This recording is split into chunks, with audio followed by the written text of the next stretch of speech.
एक शादीशुदा व्यक्ति जिसके 2 बच्चे थे, वह लगातार एक लड़की को प्रपोज कर रहा था, परेशान कर रहा था। तभी वैलेंटाइन डे के दिन वह अपने घुटनों के बल बैठ करके लड़की के सामने हाथों में गुलाब लेकर के आई लव यू बोल देता है और कहता है कि मैं तुमसे बहुत प्यार करता हूँ, मैं तुम्हारे बगैर जिंदा नहीं रह सकता। तुम अगर एक बार हाँ कर दो तो मैं इस जमाने की सारी खुशियां ला करके तुम्हारे कदमों में रखूंगा।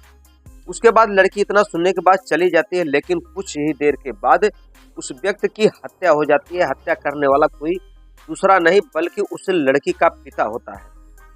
उसने उस व्यक्ति की ऐसी हत्या की कि जिसे सुनने के बाद आप भी हैरत में पड़ जाएंगे कि एक पिता किसी व्यक्ति की इतनी बेरहमी से हत्या कैसे कर सकता है, और हत्या किया तो ठीक किया या गलत किया। आप कमेंट बॉक्स में जरूर लिखें पूरी कहानी सुनने के बाद। तो दोस्तों आइए जानते हैं कहानी शुरू से लेकर आखिर तक। नमस्कार, प्रणाम, मैं मोनू भारद्वाज हृदय तल की गहराइयों से आपका हार्दिक स्वागत करता हूं।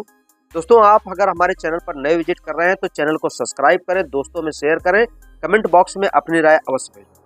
आज की जो सच्ची घटना मैं आपको लेकर आया हूँ, यह घटना है हैदराबाद के तेलंगाना का एक नाराखेड़ पुलिस स्टेशन है। 15 फरवरी की शाम लगभग 5:30 बजे का समय रहा होगा जब वहां के कोतवाल साहब फील्ड में टहल रहे थे। तभी एक महिला अपने 2 बच्चों को लेकर के कोतवाली में पहुंचती है और पूछती है बड़े साहब के बारे में। तब बड़े साहब जब आते हैं तो उनसे कहती है कि सर, हमारे पति 13 फरवरी, जिनका नाम दशरथ है, 13 फरवरी को घर से निकले थे, लेकिन अभी तक घर पर वापस नहीं आए और हमने उनके दोस्तों से, नात रिश्तेदारों से काफी पता किया, लेकिन उनका कहीं अता पता नहीं लग रहा है। मुझे बहुत ज्यादा डर लग रहा है कि मेरे पति के साथ कुछ अनहोनी ना हो जाए।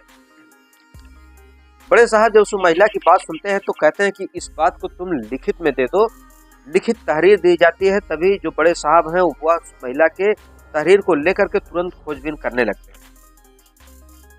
जब खोजबीन करने लगते हैं तब उस व्यक्ति का कॉल डिटेल निकाला जाता है। लोगों से पूछताछ की जाती है कि आखिरी समय में इस व्यक्ति को किसके साथ देखा गया था, कहाँ देखा गया। तभी उसकी जब कॉल डिटेल निकाल ली जाती है तो एक शख्स का नाम आता है जो कि उसका दोस्त होता है, जिससे कि उसकी आखिरी बार बात हुई थी। पुलिस की टीम ने तुरंत उस शख्स के ऊपर अपनी निगरानी रखी। पूरा शक उस व्यक्ति के ऊपर जाता है। उस व्यक्ति को गिरफ्तार किया जाता है। वह इस व्यक्ति को जैसे पुलिस की टीम गिरफ्तार करते हैं तो वह कहता है कि सर, मैं कुछ नहीं जानता। जब पुलिस की टीम उससे पूछती है कि आखिर दशरथ कहाँ है, तब वह बताता है सर, दशरथ तो अभी इस दुनिया में नहीं है क्योंकि उसकी हत्या कर दी गई, और हत्या करने वाला कोई दूसरा नहीं बल्कि हमारे ही गांव का गोपाल है। अब पुलिस की जो टीम थी वह परेशान हो जाती है कि आखिर गोपाल उससे दशरथ की हत्या क्यों करेगा। तभी गोपाल के बारे में पता किया जाता है तो गोपाल एक किसान है, शादीशुदा है, उसके बच्चे हैं, जवान बच्चियां हैं। तभी पुलिस की टीम जब दशरथ के घर पर छापामारी करती है तो पुलिस की टीम को दशरथ हाथ नहीं लगता, गोपाल हाथ नहीं लगता। उसके बाद कुछ ही देर बाद जो गोपाल है वह अपने आप को सरेंडर कर देता है। अब जो बड़े साहब हैं उस गोपाल से पूछते हैं कि आखिर तुमने दशरथ की हत्या क्यों की। तब वह गोपाल बताता है कि सर, मेरी एक जवान बेटी है जो कि 17 साल की। जब वह स्कूल जाती है तब ये जो दशरथ था आए दिन उसको परेशान करता था, छेड़ता था, उसको आई लव यू बोलता था।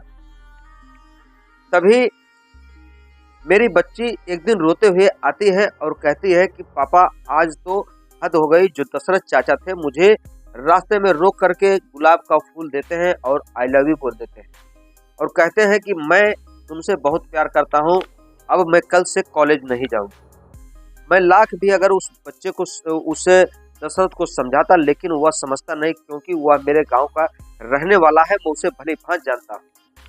तभी मैंने उसके दोस्त को पकड़ा और उससे कहा कि तुम उसको लेकर के पहाड़ी पर आओ। उसका दोस्त जब उसको बुलाता है तो मेरे दोस्त पहले से वहाँ लाठी डंडे लेकर तैयार थे।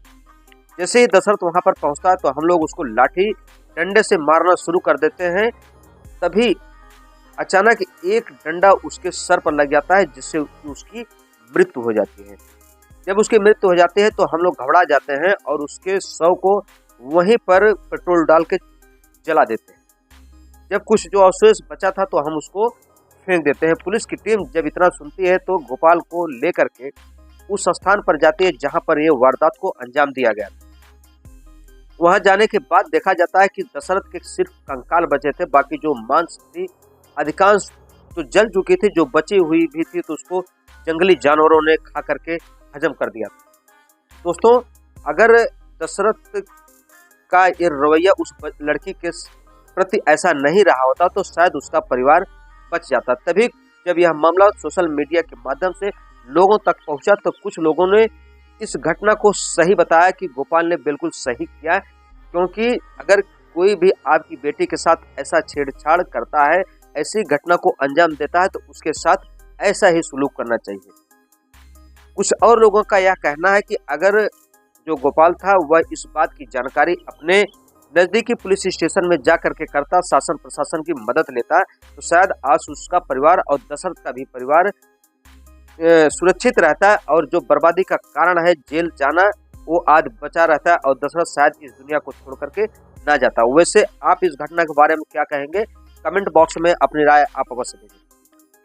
दोस्तों, हमारी कहानी कहने का उद्देश्य किसी के दिल को ठेस पहुंचाना नहीं, बल्कि आपको सतर्क करना, आपको जागृत करना है। मिलते हैं हम आपसे अगले वीडियो में, तब तक के लिए आप अपना ख्याल रखें।